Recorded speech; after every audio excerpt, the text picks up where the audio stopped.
आज धेरै दिनपछि गाबा पकाएको एकदम मिठो भयो। मैले पनि भात मजाले खाएँ, डल्ले खुर्सानीसँग टोकेर खानुको स्वादै छुट्टै छ गाबालाई।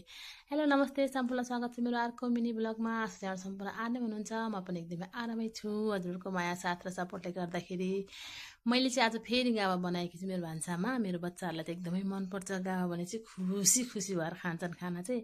अनि यो गाबाको पकाउँदाको भिडियो राख्नु खास कारण के छ भनेदेखि मेरो एकजना मित्र, मेरो आफन्ती, मेरो शुभचिन्तक हुनुहुन्छ। उहाँले चाहिँ मलाई हजुरको गाबा पकाएको रेसिपी राख्नु न एकचोटि भिडियोमा।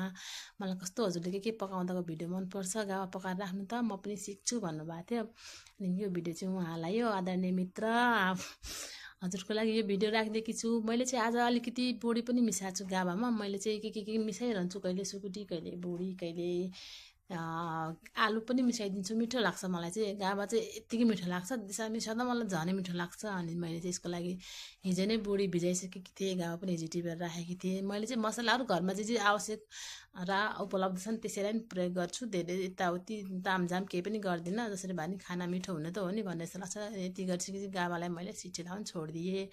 अनि यतिकैमा बाबु पनि आयो, गन्थन मन्थन गर्न थाले बाबु पनि। अनि गफसफ लाउनुसम्म सिटी लायो गाबामा। गाबामा सिटी लगाएपछि यसो खोलेर हेरेको गाबा पनि पाकिसकेको रहेछ। यति भाषी गाबा रेडी भयो भनेर मैले केटाकेटीलाई खाना पस्किदिएँ।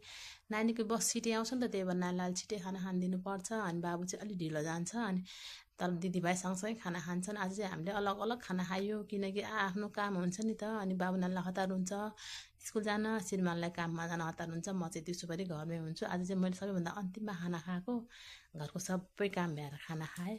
गाबासँग खाना अलिक धेरै खान्छु कि अनि टाइम लाग्छ, त्यही भएर मैले लास्टमा खाएको खाना। कस्तो लाग्छ भिडियो हजुरहरूले कमेन्टमा भन्नुहोला।